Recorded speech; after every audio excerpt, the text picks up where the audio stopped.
ngomong makasih ke diri sendiri gitu.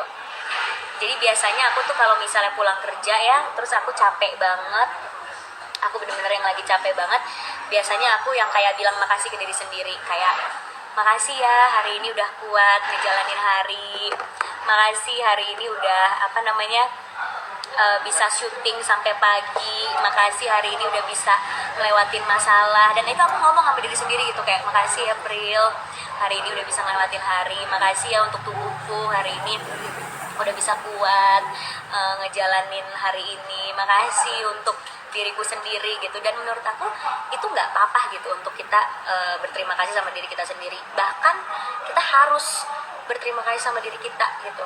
Itu adalah bentuk aku menghargai diri kita sendiri. Terus selain berterima kasih, biasanya aku juga melakukan hal yang lebih besar, karena menurut aku diri kita juga membutuhkan hal yang lebih besar dari terima kasih. Misalnya kalian bisa kasih reward ke diri sendiri, kayak misalnya nih makanan kesukaan. Aku kan suka banget makan, jadi kalau aku habis ngerjain tugas, biasanya aku akan kasih reward. Selesai mengerjakan tugas ini, I deserve a cake. Aku pantas mendapatkan sepotong kue, walaupun aku lagi diet atau apa gitu. Cuma itu nggak apa-apa gitu, kita kasih reward untuk diri kita sendiri. Cuma kadang kan kalau makanan kan kadang ya makanan ya udah langsung habis gitu kan. Terus kalau lagi diet apalagi kan suka mengganggu dietku gitu. Jadi biasanya aku suka ganti sama barang yang berguna untuk aku tapi nggak over budget. Karena kalau kita kasih reward ke diri kita tapi kita belanja over budget, itu juga salah banget. Buat kalian, jangan sampai kalian membenarkan self reward tapi kebablasan jadi boros. Jangan. Nah, gimana sih caranya mentraktir diri sendiri gitu? Intinya kalian harus mengatur budget kalian. Jadi gini, setiap hari kalian kerja keras, kalian butuh self reward supaya kalian kayak ya udah, gue kerja keras, ini reward buat gue. Sah-sah aja kalau kita mau kayak gitu ke diri kita. Tapi jangan sampai over budget ngebuat kantong kita jadi bolong gitu. Mentang-mentang self reward, beli tas yang ngabis-ngabisin tabungan, atau beli barang yang over budget dan jadinya malah nggak sehat. Nah, agar finansial kita sehat, aku mau share cara aku mengatur keuangan aku. Jadi cara kita self reward, mencintai diri kita sendiri, harus yang namanya kita mengatur budgeting. Ini aku mau ngasih tips budgeting buat kalian. Ini penting banget ya, karena menurut aku di usia kita yang muda penting untuk kita mengatur keuangan kita. Dan gak apa-apa untuk kita jadi orang yang perhitungan. Perhitungan bukan berarti pelit ya, tapi kita memperhitungkan segala sesuatunya untuk kebaikan ke depan. Jadi gini, budgetingnya itu 50, 20, 30. 50% dari pemasukan kita itu dipakai untuk kebutuhan primer, seperti makan, transport, internet, tagihan listrik, asuransi, semuanya. Itu 50% dari pemasukan kita.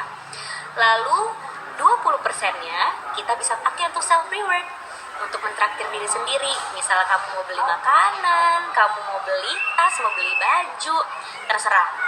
Lalu 30%-nya itu kamu tabung, harus ya ditabung atau diputer lagi. Misalnya kalian investasiin ke saham, atau kalian investasiin ke apapun itu untuk jangka panjang atau passive income kalian.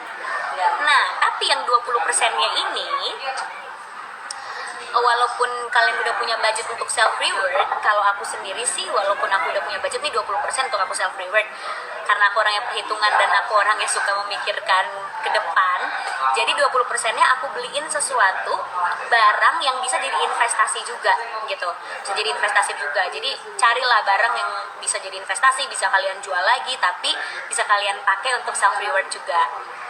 Nah, terus tips 2, cari aktivitas yang minim pengeluaran. Misalnya baca buku, berkebun, apalagi sekarang lagi zaman tanaman kan, nonton film, atau cuma sekedar minum teh, atau aku cuma sekedar ngirup aromaterapi aja, itu udah menjadi kegiatan yang menurut aku self reward gitu untuk aku. Nah, tips 3, bikin strategi untuk self reward. Hidup itu penuh strategi guys, jadi kita harus self reward aja harus ada strateginya. Kita harus atur kapan kita bisa dapat self reward. Tapi mentang-mentang kita yang atur, jangan juga terlalu mudah. Misalnya, gue akan dapat self reward kalau gue bantuin nyuci piring. Ya jangan, kalau itu gampang banget nyuci piring terus dapat self reward gitu kan. Jadi tetap target self rewardnya itu yang sulit dicapai. Misalnya gue akan ngasih diri gue self reward kalau gue selesaikan project film A misalnya. Aku kayak gitu. Kenapa? Karena project film A itu susah banget, karakter gue susah, syuting gue capek sampai pagi, terus juga gue harus mengorbankan waktu-waktu sama keluarga. Jadi kalau gue menyelesaikan project film A, gue harus dapat self reward kayak gitu misalnya. Jadi sesuatu yang susah gitu. Atau kalau kalian yang nggak di bidang entertainment, misalnya gue akan ngasih self reward kalau IPK gue di atas 3,5 kayak gitu. Nah jadi self reward itu juga bisa membantu kita untuk menjadi lebih baik gitu. Jadi self rewardnya jangan yang gampang dicapai. Nah terus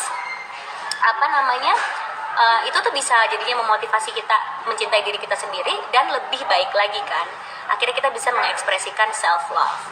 Terus tips selanjutnya adalah self reward berbentuk investasi yang tadi aku udah omongin di awal.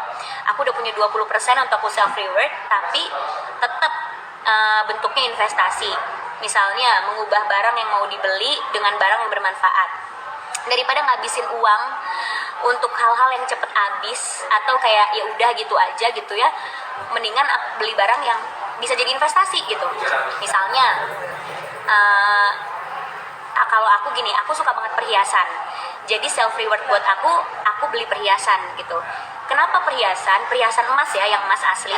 Karena kalau aku beli perhiasan emas, selain aku bisa pakai sehari-hari, karena aku suka, kalian lihat ya, hari-hari aku selalu pakai perhiasan. Ini kalung, anting, ini gelang, ini cincin, ini perhiasan emas asli 9 karat. Ini self reward buat aku. Kenapa? Karena aku pakai sehari-hari dan menurut aku perhiasan emas itu menunjang penampilan aku. Jadi kalau aku beli perhiasan emas, aku lebih happy, aku lebih seneng gitu. Tapi at the same times, perhiasan emas juga menjadi investasi. Menjadi investasi karena kenapa? Bisa dijual lagi. Terus harga emas yang cenderung stabil. Bayangin gak sih pas pandemi COVID awal-awal harga emas itu nyampe 900.000. Bayangin gak kalau kalian punya tabungan emas pada saat itu, kalian bisa jual lagi emas kalian pas harganya tinggi 900.000. Kalian bisa dapat uang lebih banyak lagi dari awal-awal kalian beli emas. Dan menurut aku harga emas itu cenderung stabil tapi naik terus tergantung situasi gitu. Jadi bisa kapanpun kalian jual, tapi bisa juga menjadi pelengkap fashion kalian dan menunjang penampilan kalian gitu. Nah, ngomongin perhiasan emas, aku sekalian mau ngasih tahu perhiasan emas brand aku sendiri. Ini my first and one and only jewelry brand, Iligo. Kenapa aku tuh buka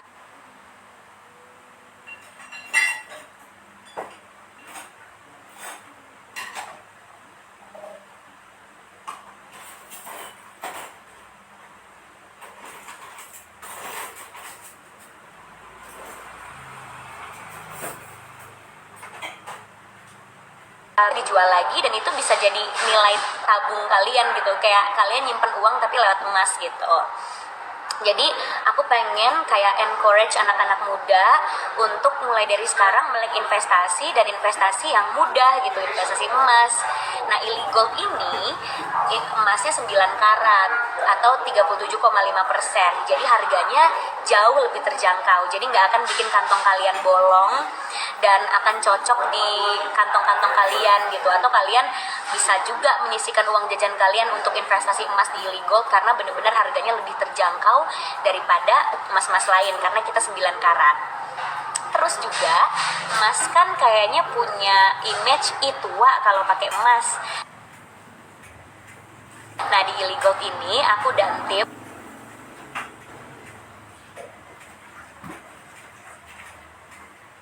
mengeluarkan model-model